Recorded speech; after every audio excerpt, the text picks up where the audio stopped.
people can pile in here. Because from what I've seen of this hantavirus, and from what I'm gathering, it looks like we are being played. We are being played something is. Because if this thing is now they're starting to admit that it's spreading a little bit more than what it's supposed to do. Because see, the protective equipment versus what their words are, it's a wash, rinse, and repeat of 2020. And all I'm saying to most people is just keep your eyes open. If somebody feels sick around you, give them as quarantine as possible. Because it's going to get really, really, really messed up. I just got a gut feeling. I make no illusions to this particular bug. It says, oh, it can only go so far, or it can only do this, it can only do that. Well, I'll be perfectly honest with you, and I'll say this now. I don't know. I'm not an expert. I'm not an expert on said matters, but from what I've seen being reported, they their messaging doesn't match their actions. You don't do a level 3 containment of the country, then turn around and get them to suit up in hazmat suits, the whole nine. Hello.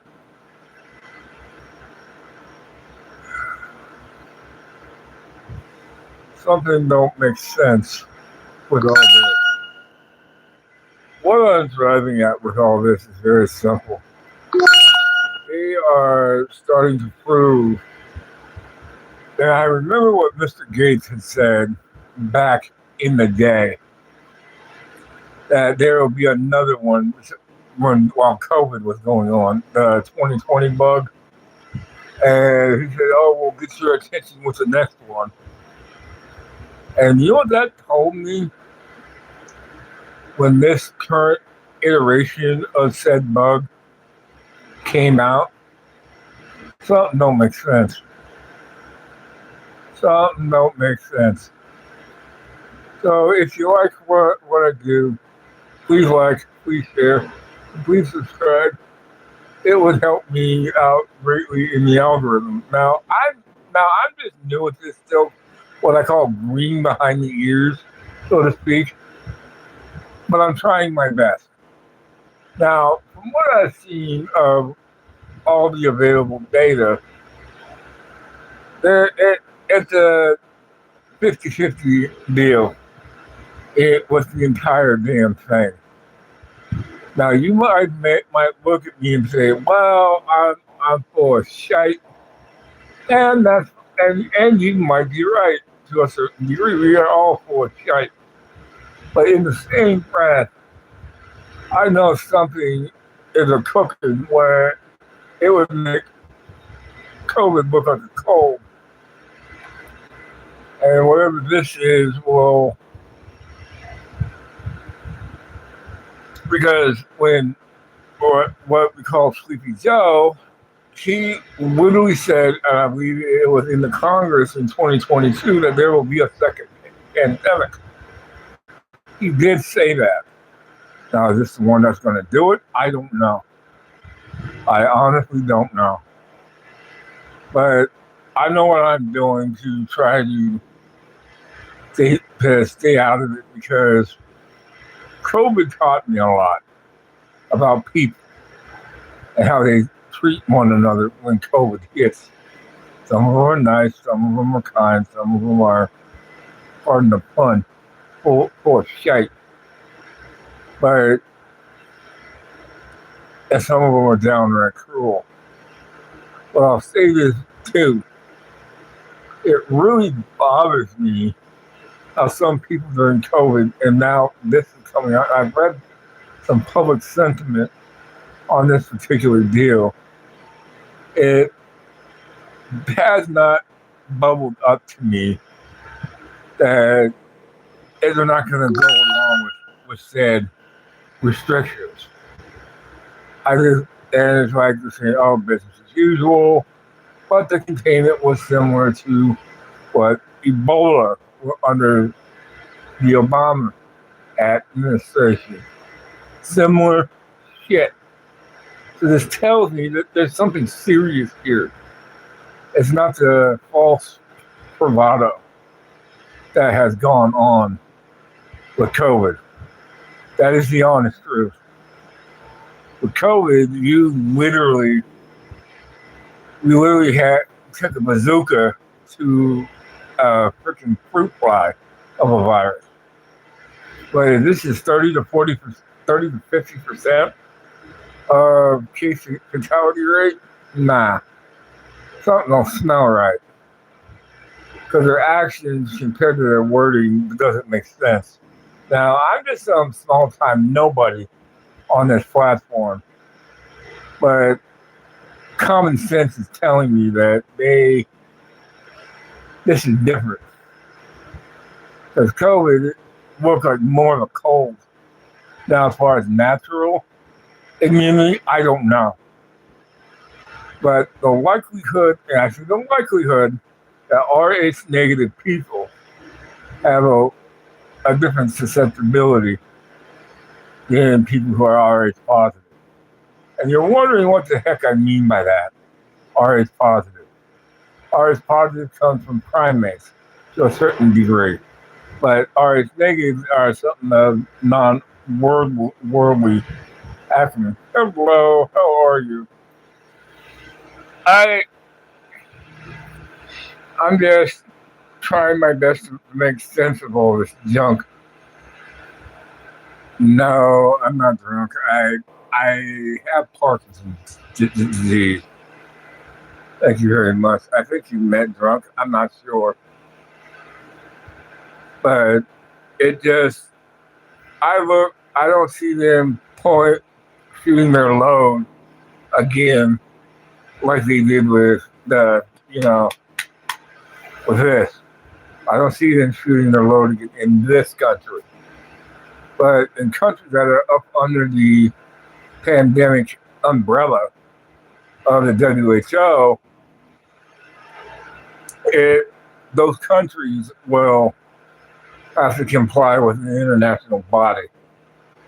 From what I understand of that treaty, I mean, sovereignty to a certain degree of data, vaccine stuff, and the mandates, the whole nine. Honestly, I think COVID was a dry run. I truly think COVID was a dry run. Now, I myself have wondered what the powers that be had decided for this country, because from the way it looks with the problem going over in Iran, it looks like, to my personal opinion, that they don't care. They want to blow enough money that I would never see in my lifetime on a military, which I love the troops, I really do. But on a military that, if you look at the military budgets of several countries can find, 1.5 trillion for one military versus China, Russia, and the EU combined. We have 1.5 trillion, and now they're asking for 200 billion. And with those interceptors that we were shooting down, $20,000 to $50,000 drones, that's like pocket change that the Iranians were using to shoot those drones out, but we were sending millions on those interceptors, and the Saudis are pissed. Remember, and I don't know if anybody is in here from the United States, but we don't piss off the Saudis because obviously the Saudis did the attack, and I'll say the attack without trying to get named, but obviously somebody tell me that this country has been doomed to fail since 2001. General Wesley Clark had some kind of a memo, like 7 countries in 5 years. What's the last country out of them? 7? Oh, yeah. You know what that country was? Hi, everybody who was in the chat. You know what that 7th country was? Iran. The other countries have fallen.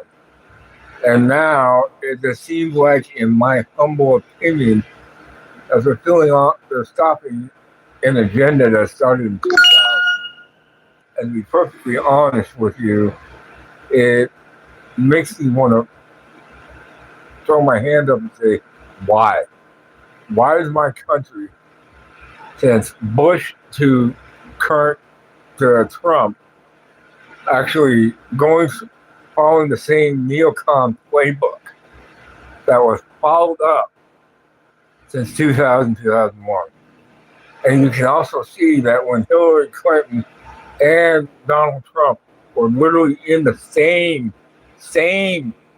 room together, and there was a Catholic bishop standing between the two. If you have any eyes to see, the Catholic Church is controlling both sides. The Jesuit priests are controlling both sides. So they're giving you and me, the common folk, the bread and circuses. So that way they can make their real decisions since Lord knows how long. And the stuff we see on TV, the stuff we hear on the radio, it's all a freaking performance done by Masons. And I know you kind of heard the public view of it, and frankly, that's fine.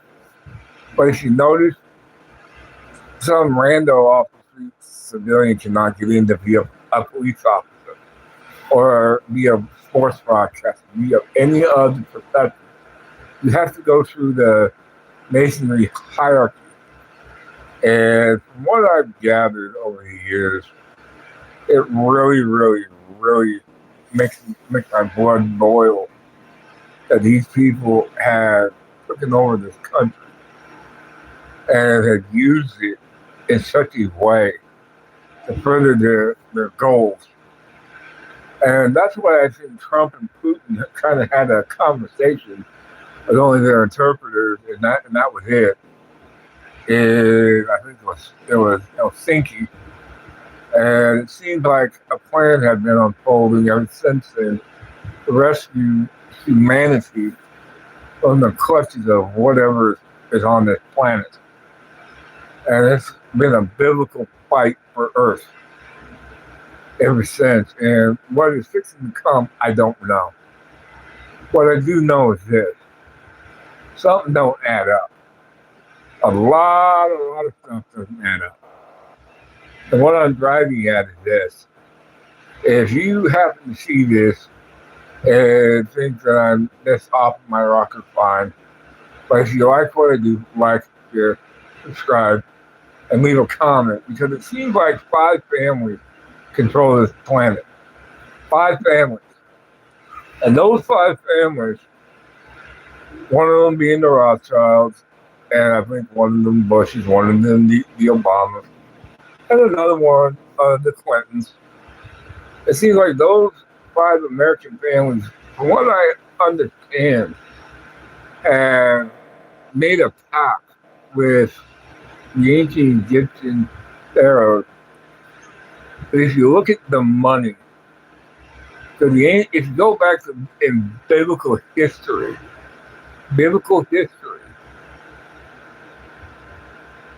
and you look at our money, it has pyramids in the dollar corners of the dollar bill. Wherever that dollar went, it chased the Jews of Israel.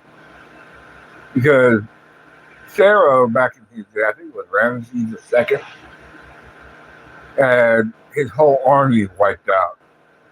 And I guess he was angry at a mad wet hen, and made a pact with these American elites that if you embody the Egyptian overlord, the Egyptian spirits that are still walking this earth, so they have those mummified remains. For some, I know I probably sound like I'm full of shite, and maybe I am, but I'm telling you right now, we're seeing a spiritual battle.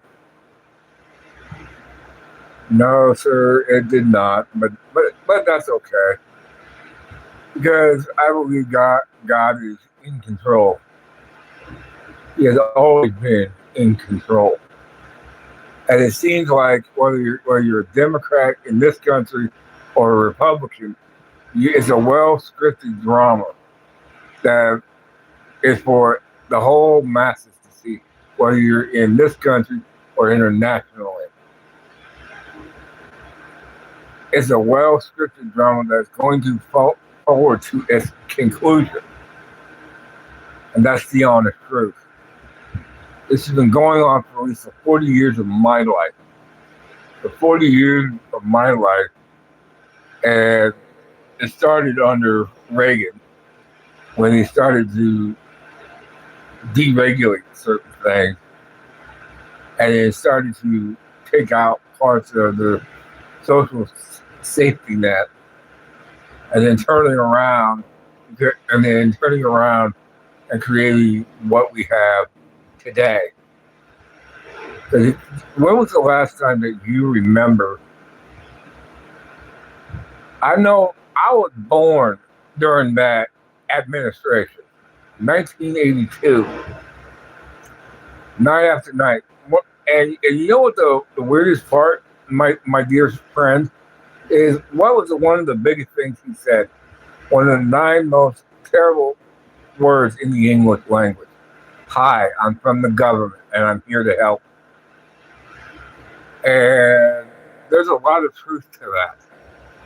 But this man that I speak of I don't know everything about him. I've heard some things many years later. But I grew up from 82 till he left office in, I think it was 89. Because I remember when he said, Mr. Gorbachev, tear down this wall. That was the Berlin Wall. That man did something for his generation, and it was an intersection of a generation. He spoke to Gorbachev, and hopefully Donald Trump is doing the same with Putin and trying to speak to him, because a day will come where we have to realize that we are all people. We are all people who are just trying to make their way in this world. For my international listeners, I know that I look like I'm some elbow from hell. And I'll be honest with you, I look like death warmed over. But I also know that God has had my back through some more trials. And now, if you look at what the current happenings that are going on around the world, one thing is very evident. They seem to be following a script, whether you're in the U.S. or across the ocean. It seems like they are following a script. Behold a pale horse, a man by the name of Bill Cooper. He was trying to say something about this in 1976, and they pretty much beat him within an inch of his life.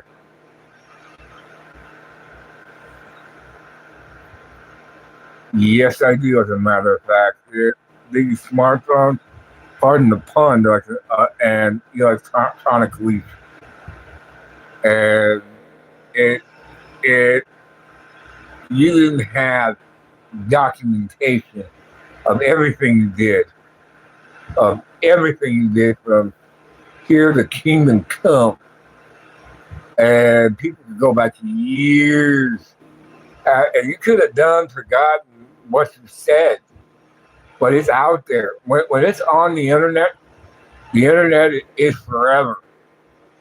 You could be 80 or 90 years old, and they can pull up something from, like, say, 2027. I say, did you say this on this date and this time? And they can hold that over your head like it was nothing. And this is what I know. This fucking sucks. Because I don't like having to use this little rectangle thing as a medium to talk to people. I prefer the one-on-one talking to people, very much so. Well, to be perfectly honest, a lot of luck and a lot of. If you ever heard the term wishing one hand and crapping the other, see which one fills up the quickest? Well, sometimes I don't know. I really don't know. There's a lot of luck and a lot of happenstance. Because I'll tell you right now that many times over, I should have been, 6 feet under. But the big man upstairs, as I call him, the boss, has other plans for me. What? I don't know. I really, really don't know. It just really amazes me that most people. I can remember the original Terminator movies, and every subsequent movie thereafter, and that was a warning, not a movie, but a documentary of what the world will look like, kind of like Idiocracy, that damn crap.